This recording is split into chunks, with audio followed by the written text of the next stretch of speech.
বর্তমানে ফেসবুকে text post করে অনেকে কিন্তু হাজার হাজার ডলার ইনকাম করছে, অথচ আপনি টেক্সট পোস্ট করতেছেন কিন্তু সেই পোস্টের রিচ নেই, সেই পোস্টগুলো অন্যের কাছে যাচ্ছে না এবং সেখান থেকে কিন্তু একটি ডলারও ইনকাম হচ্ছে না। হ্যালো ভিউয়ার্স, আসসালামু আলাইকুম। আজকের ভিডিওতে আমি আপনাদেরকে দেখাবো যে কিভাবে আপনি সঠিকভাবে টেক্সট পোস্ট করলে সেই পোস্টের রিচ বেশি থাকবে এবং সেখান থেকে আপনি একটা ভালো পরিমাণ আর্নিং করতে পারবেন। এছাড়াও আপনার পোস্ট বক্সে যেন যে কেউ আজে বাজে কমেন্ট করতে না পারে এবং আপনি চাচ্ছেন না যে অনেকেই আপনার পোস্টে কমেন্ট করুক, সেই টিপসটিও কিন্তু থাকছে আজকের ভিডিওতে। So let's get started. তো আমি কিন্তু চলে এসেছি দেখুন আমার প্রোফাইলে, এবং এখানে যে আমাদের টেক্সট পোস্ট করা অপশন রয়েছে হোয়াটস অন ইউর মাইন্ড, এই অপশনটিতে আমি যখন ট্যাপ করলাম তখন কিন্তু এখানে একটি আমার লেখার জন্য অলরেডি বোর্ড চলে এসেছে, যেখানে আমরা কিন্তু আমাদের কথাগুলো লিখতে পারি। তো দেখুন আমি একটি পোস্ট করব এখন। সো আমি একটি পোস্ট এখন টাইপ করলাম।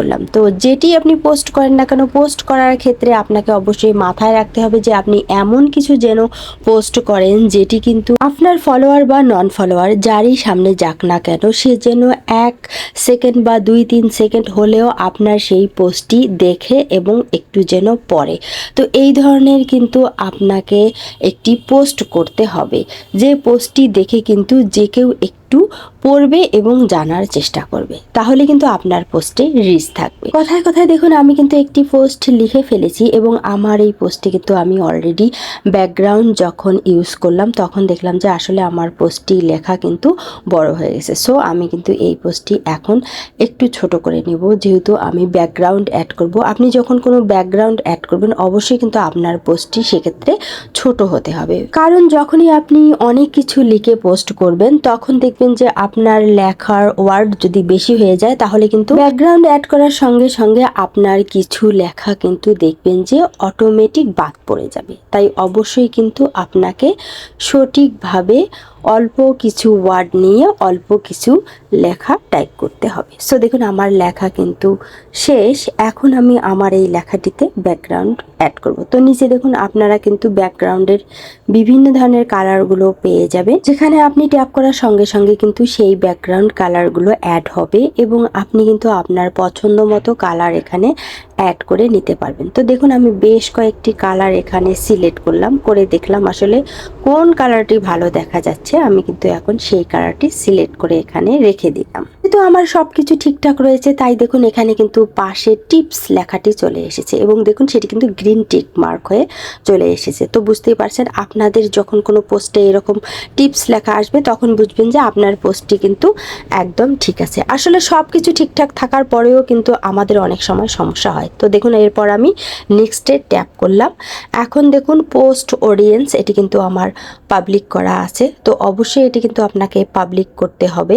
এখানে যখন আপনি ট্যাপ করবেন দেখবেন যে এখানে কিন্তু অনেক অপশন রয়েছে, আর সেটি যেন অবশ্যই আপনার পাবলিক থাকে। যেহেতু আপনি চাচ্ছেন আর্নিং করতে, সেক্ষেত্রে কিন্তু আপনাকে অবশ্যই এটি পাবলিক করে রেখে দিতে হবে। সো এখান থেকে আমরা এখন ব্যাক করব। এরপর নিচে আমরা একটি অপশন পেয়েছি দেখুন হু ক্যান কমেন্ট, মানে কে আপনার পোস্টের নিচে কমেন্ট করতে পারবে। আর এখানে দেখুন এখানে কিন্তু পাবলিক সিলেক্ট করা আছে, আর যখন পাবলিক সিলেক্ট করা থাকবে তখন কিন্তু ফলোয়ার নন ফলোয়ার সকলেই আপনার কিন্তু পোস্টের নিচে কমেন্ট করতে পারে। তবে মাঝে মাঝে এমন হয় না যে আমাদের পোস্টের নিচে দেখা যাচ্ছে যে ভালো কমেন্টের চেয়ে অনেক সময় দেখা যাচ্ছে যে নেগেটিভ কমেন্টগুলো বেশি আসতেছে। সেক্ষেত্রে আপনি যদি চান যে না আমার নন ফলোয়াররা যেন আমার পোস্টে কমেন্ট করতে না পারে, সেক্ষেত্রে কিন্তু আপনি নিচে একটি অপশন আছে ফ্রেন্ড অ্যান্ড এস্টাবলিশড ফলোয়ার, মানে যারা আপনার ফলোয়ার এবং রেগুলার আপনার পোস্টে কমেন্ট করে, 24 ঘন্টায় আপনার পোস্টগুলো দেখে, সব সময় আপনার অ্যাক্টিভ ফলোয়ার যারা রয়েছে তারাই শুধু কমেন্ট করতে পারবে।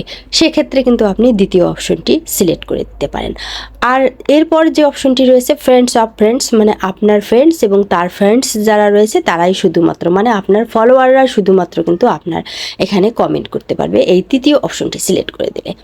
এরপরে দেখুন যে ফ্রেন্ডস অপশনটি রয়েছে, এখানে কিন্তু ফেসবুকে যারা আপনার ফ্রেন্ড লিস্টে রয়েছে, মানে ফলোয়ার নয় ফ্রেন্ড, যাদেরকে আপনি ফ্রেন্ড হিসেবে অ্যাড করেছিলেন শুধুমাত্র তারাই কিন্তু আপনার এই পোস্টের নিচে কমেন্ট করতে পারবে। যদি পোস্টের কমেন্ট নিয়ে কোনো ধরনের আপনার প্রবলেম থাকে সেক্ষেত্রে কিন্তু আপনি এই অপশনগুলো ইউজ করতে পারবেন। তো দেখুন এজন্য কিন্তু ফেসবুক আপনাকে এই অপশনগুলো দিয়েছে। তো কমেন্ট অপশন ব্যবহার করলে যে আপনার পোস্টের রিস্ক কমে যাবে এমনটি কিন্তু নয়। আমরা কিন্তু ইউটিউবেও কমেন্ট পোস্ট অনেক সময় হাইড করে রাখি, সেক্ষেত্রে কিন্তু কোনো সমস্যা হয় না। এই কমেন্ট পোস্ট আপনি ইচ্ছে করলে ব্যবহার করতে পারবেন আপনার ইচ্ছে মতো, সেখানে কিন্তু কোনো ধরনের সমস্যা হবে না। মানে আপনি যদি আপনার পোস্টের কমেন্ট পোস্ট হাইড করে রাখেন বা আপনার ফ্রেন্ডসদের জন্য শুধুমাত্র ওপেন করে রাখেন, সেক্ষেত্রে কিন্তু ওই কমেন্ট বক্সের জন্য আপনার পোস্টের যে কোনো ধরনের সমস্যা হবে বা কোনো ইফেক্ট পড়বে সেটি কিন্তু হবে না। তাই আপনি কিন্তু আপনার ইচ্ছে মতো এটি ব্যবহার করতে পারবেন। এই সেটিংগুলোর মাধ্যমে কিন্তু আপনি আপনার কমেন্ট বক্স ব্যবহার করতে পারবেন। তো আমি যেহেতু আমার কমেন্ট বক্স সবার জন্য ওপেন রাখি সেহেতু আমি কিন্তু এটি পাবলিক সিলেক্ট করে দিলাম এবং দেওয়ার পর দেখুন আমি এখান থেকে ব্যাক করে চলে আসলাম। এখন দেখুন আপনি ইচ্ছে করলে আপনার পোস্টটি শিডিউল করে রাখতে পারেন।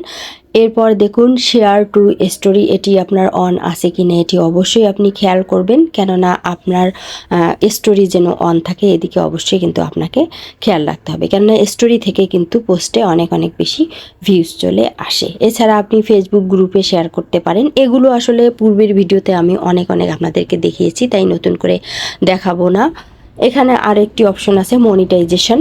আপনাদের যদি মনিটাইজেশন অন থাকে সেক্ষেত্রে আপনারা অবশ্যই মনিটাইজেশনে ট্যাপ করে অন অপশনটি সিলেক্ট করে দিবেন। ভিডিওটি কিন্তু এখনই শেষ নয়, স্কিপ করে যাবেন না। এরপর দেখুন আমি পোস্ট অপশনটিতে যখন ট্যাপ করলাম তখন কিন্তু আমার পোস্টটি কিন্তু পাবলিক হচ্ছে। সেক্ষেত্রে আমাকে কিন্তু কিছুক্ষণ অপেক্ষা করতে হবে পোস্ট না হওয়া পর্যন্ত। তো দেখুন আমার কিন্তু পোস্টটি পাবলিক হয়েছে। তো এরপরে কিন্তু আছে ইম্পর্টেন্ট বিষয়টি। তো কি ইম্পর্টেন্ট বিষয়? তো দেখুন আমি কিন্তু আপনাদেরকে পোস্ট করা দেখালাম। এখন যে দেখুন সি ইনসাইড অপশন রয়েছে, আমরা যখন এখানে ট্যাপ করলাম আমরা কিন্তু সঠিকভাবেই পোস্ট করেছি। এরপরও দেখুন এখানে কিন্তু চলে এসেছে there are issue limited the performance of your post, মানে আপনার পোস্টে কিন্তু সামান্য কিছু ইস্যু পাওয়া গিয়েছে। তো কিভাবে ইস্যু পাওয়া গেল? আমি তো অন্য কারো কোনো পোস্ট কপি করিনি বা ফেসবুক থেকে কোনো ধরনের ছবি সেভ করে কাটিং করেও এখানে অ্যাড করিনি। আমি কিন্তু সম্পূর্ণভাবে লিখে টেক্সট করলাম, তারপরেও কেন এটি আসে? যখন আমরা এই অপশনটিতে ট্যাপ করলাম এখানে কিন্তু আমরা দেখতে পাচ্ছি one is to your post may be impact, মানে আমার পোস্টে কিন্তু একটি ইস্যু পাওয়া গিয়েছে এবং সেটি কিন্তু ইম্প্যাক্ট ইস্যু। তো কী ধরনের ইস্যু সেটা আমরা নিচে দেখতেছি। দেখুন your post does not contain a reel or photo, adding a photo or reel may help increase your reach. এখানে স্পষ্টভাবে বলা হয়েছে যে আপনার যে টেক্সট পোস্টটি আপনি করেছেন সেখানে কিন্তু আপনি কোনো ধরনের রিল ভিডিও অ্যাড করেননি এবং কোনো ধরনের কিন্তু ফটো অ্যাড করেননি, আর এটি কিন্তু ফেসবুক ইস্যু হিসেবে চিহ্নিত করেছে। তাই অবশ্যই আমরা যখন একটি টেক্সট পোস্ট করব আমাদেরকে কিন্তু একটি ছবি অ্যাড করে দিতে হবে অথবা আমাদেরকে কিন্তু একটি রিল অ্যাড করে দিতে হবে, না হলে কিন্তু আমাদের সেই টেক্সটের মধ্যে ইস্যু চলে আসবে আর সেখানে রিস্ক অনেকটাই কম থাকবে। তাই আমাদের টেক্সটের মধ্যে বেশি বেশি রিস্ক নিয়ে আসার জন্য আমাদের যে কাজটি করতে হবে অবশ্যই আমাদের টেক্সট পোস্টের সঙ্গে একটি ফটো অ্যাড করে দিতে হবে বা একটি রিল অ্যাড করে দিতে হবে, তবেই কিন্তু অনেক বেশি রিচ আসবে। আর রিচ আসলেই কিন্তু আপনার ভিউ চলে আসবে এবং সেখান থেকে কিন্তু আপনি একটা ভালো পরিমাণ ইনকামও করতে পারবেন। সো বুঝতেই পারছেন যে এই ভিডিওটা কতটা ইম্পর্টেন্ট ছিল। তাই ভিডিওটি ভালো লাগলে অবশ্যই ভিডিওটিতে লাইক দিবেন, চ্যানেলটি সাবস্ক্রাইব করবেন। এই ধরনের নতুন আপডেটমূলক ভিডিওগুলো পাওয়ার জন্য অবশ্যই নোটিফিকেশনটা অন করে দেবেন। ভালো থাকবেন, কথা হবে নেক্সট ভিডিওতে। আল্লাহ হাফেজ।